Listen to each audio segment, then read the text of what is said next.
you, Mr. Anthony, and Mr. Caleb White, not to conflate him with Senator White, of course, and that particular company, in fact, existed in 2015, Corridor. Now, you said prior to 2015, you had no involvement, you were not a partner, you just bought it in April 2015, and any data prior to 2015, well, you don't have access to that. So I'm just trying to wrap my head around how things work here. So it was just a simple acquisition where for a short moment in time from when we bought the company to when our name changed, we were owners of Cordial because we purchased that company for 2 to 3 months, and then the name changed, and that moved over to GC Strategies. It was just an acquisition at that time. Est-ce que Monsieur Caleb White... past our time. Mr. Backrack, please go ahead, sir. Thank you, Mr. Chair. I'd like to ask some questions about why the government needs companies like yours in order to achieve their outcomes. And I'll go back to some testimony, Mr. Firth, from a previous meeting where you said if they want to eliminate the middleman, then they should have the ability to invoice or go directly to some of these people who have the software and have the product. Unfortunately, at this point, that doesn't exist.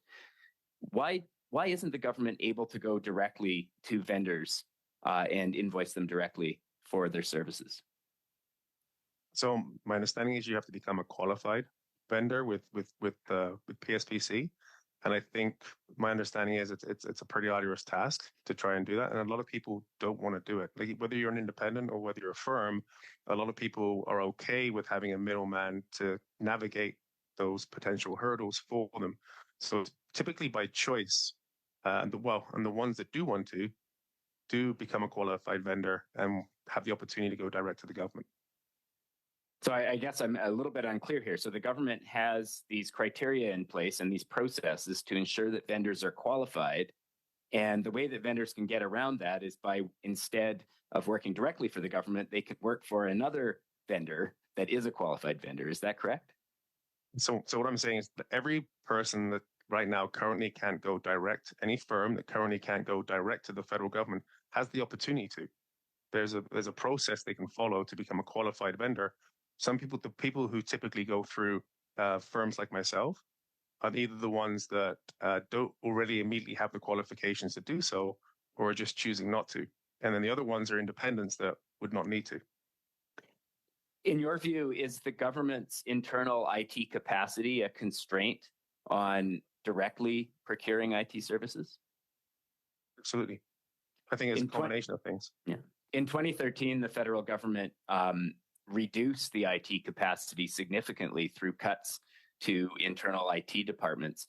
Do you see that as contributing to the situation that you've described? I can't comment on that, but I mean, you've been working in this line of work for the government since 2007. Yeah. When those cuts happened in 2013, did that contribute to the situation that we see now, where there's a reliance on these IT recruitment agencies to compile the vendors that are required to complete projects? I mean, I can't speculate on a whole industry. Apologies for that. Thanks, Mr. Backrack. We'll go to Mr. Genuis, please, for 5, and then Ms. Atwin. Mr. Firth, I want to circle back on some numbers that we discussed in my last round. You told this committee that you and your partner put in about 30 to 40 hours per month over 2 years, and that your take home at the end of the whole ArriveCAN process was $2.5 million. Now, I think your figures understate the reality of how much you made. Your invoices don't line up with your own figures, and your figures don't match the Auditor General's. So I think the realities are understated by your numbers. But even if we take at face value your numbers, so doing that math, say 40 hours per month over 2 years, leading to 2.5 million take home, that would measure out that you earned about $2,600 per hour. So, sir, how do you justify to taxpayers that you as a recruiter were effectively billing them at over $2,500 per hour for your involvement in the ArriveCAN app. You have to look more about the fact that this is not an hourly job. I mean, it says 30 to 40. I can be working in the evenings. I can be working in the daytimes. I can be working on the weekends. Like, you must appreciate, like, there's a lot more that goes into just getting a set. This is not an hourly job, first of all. And But I asked you the numbers, right? I just asked you to tell us how many hours, and I did a simple calculation based on your estimates. So, okay, maybe you work on weekends, so you think your weekend rate is $5,000 an hour and your week time rate is only $1,000 an hour. The point is, I just did the math based on your, I think, respectfully lowball numbers, and they come out to $2,600 per hour. Do you think for Canadians that are struggling under the burden of taxation and other challenges that they face in terms of affordability and cost of living, do you think you can really justify to them that you, who was recruiting other people to do IT work, were billing at $2,600 an hour? First of all, I don't make this decision. The government obviously sees value in what myself and my firms and firms like us do. So I can't comment on what my hourly wage is. I can just comment on the fact that we've had 55 contracts prior to these ones at CBSA where the government's seen value in everything we do. So right, sir. I actually think you make a fair point there. This is a question that I should be asking to the government. If they're paying you at this rate, why are they doing it? And these are questions that I think we need answers to. Sir, I want to ask you about Dalian's role in this deal. We found out some very striking things about Dalian recently. As far as you were able to see, what did they do for the $7.9 million that they purportedly got for their involvement in ArriveCAN? I'm sorry, I had no interactions during ArriveCAN. They had their own contract and I had my own. I didn't have any interactions with them. Did you have any discussions with them before or after the bid? No, not at all. They were not part of they were not part of any of the three. So you're telling us you never discussed or the ArriveCAN work with Dalian. Oh, no. Oh, you did discuss it. Sorry, go ahead. Did you or didn't you? No, we've spoken about mobile application work. We've never spoken about contracts. Never spoken about ArriveCAN specific. It may have been mobile work. Sir, applications. Did you or did you not have discussions with Dalian about the ArriveCAN project, the contracts, the work that was done, anything to do with ArriveCAN? We'd have had conversations, but way after the contracts were awarded. This was nothing to do with back and forth before any contract. Okay, so do you know what they actually did? I was not part of their contract. I was not working with them. Like, they were completely siloed doing their work, and I was siloed doing my work. But you had conversations with them, maybe not, but after the fact.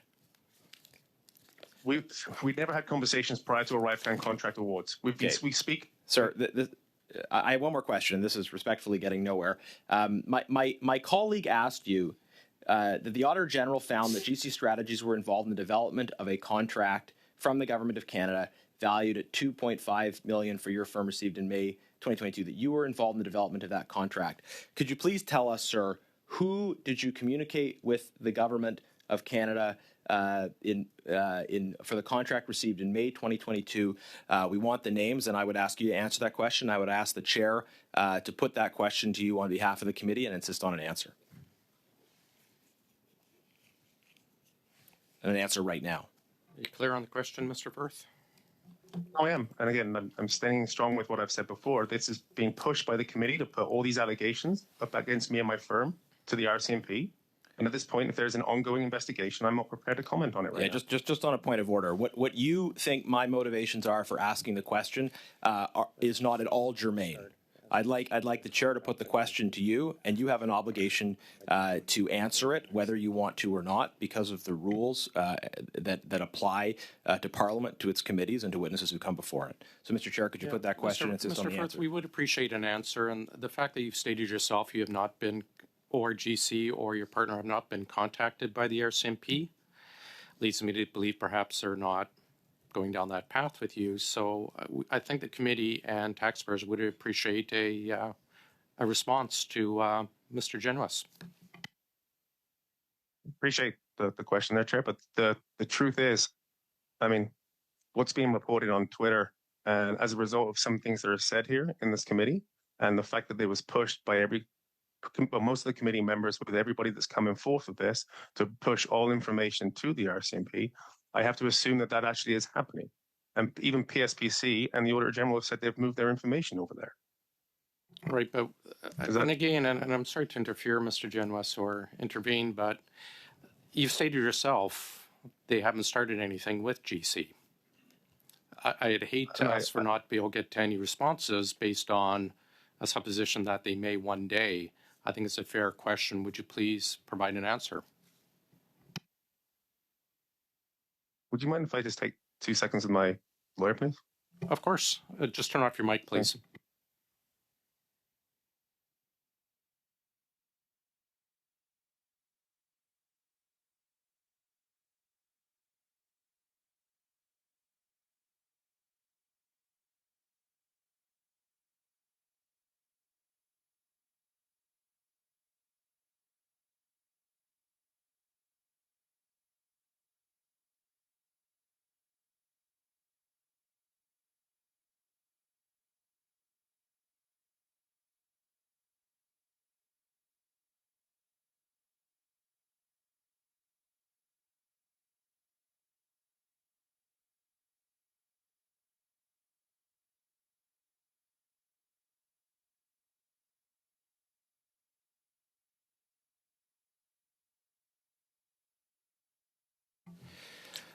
Colleagues, we were, sorry, Mr. Oh, go ahead, Mr. Firth. Sorry, thank you. Again, I really appreciate the opportunity, Chair, that you've laid it out clearly, but at this point, we're still remaining with our stance of there possibly being a pending RCMP investigation. I will advise you, as I'm sure you're aware, you do have parliamentary privilege, which would allow you the right to speak, but I understand. I'll let my colleagues who brought up the question pursue it a different way. We have Miss Atwin for 5, and then we will take our second suspension. Go ahead, Miss Atwin, please. Thank you, Mr. Chair. Mr. Firth, in my previous questions, I asked about the government tracking your performance, and you mentioned that there were quarterly reports. Have you previously been asked to present these to committee? No, I have not. Could you please do so? I'd be interested in seeing those. Absolutely. Absolutely. Also, you mentioned not being fully aware of what the allegations of Bottler AI against you. And just from what we've had from their testimony, if they're alleging issues around invoicing, delays in payments, deliverables of the project not reflecting the actual work they did, the inflated work experience on the CB, which they assert are all against basic procurement rules. I know you don't want to speak specifically to those allegations because there's potentially the pending investigation, but have you ever been the subject of a complaint from any other subcontractors that you've worked with? I have not. Okay. And what do you say just to those ones that I've outlined, if you can? Do you have a response to that? Just with the 2 that I can, where I don't think there's allegations. They were paid for all the work that they had done on all the deliverables they delivered. And the reason I think for why they're claiming they weren't paid for the last bit was they were actually fired, and what they delivered was actually not what was in the statement of work to be completed. Okay. That's probably all I can say right now. And you mentioned also that that Galleon and Cordex were siloed during this time, and you didn't have interactions regarding the ArriveCAN app. But you also mentioned that it was GC Strategies that paid Bottler AI through Galleon. So would there not have been interactions regarding that? Yeah, but Bottler's not part of the ArriveCAN project. Bottler was completely independent to ArriveCAN, and was actually before ArriveCAN. Okay. And I mean, we've mentioned a bit about how journalists have been following this very closely. There's been many published articles on this. Have you spoken to any journalists? No, I have not. Is there a desire to do so, to kind of clear up anything that's been reported in the media? Yep, there will be after this testimony. We'll be answering questions. Okay. Both the Office of the Auditor General and the Office of the Procurement Ombudsman found that GC Strategies did not meet the document safeguarding capability requirement in effect when it was awarded its contract. To the best of your knowledge, how did GC Strategies manage to be awarded a contract without meeting the security requirement? So actually going to quote something that happened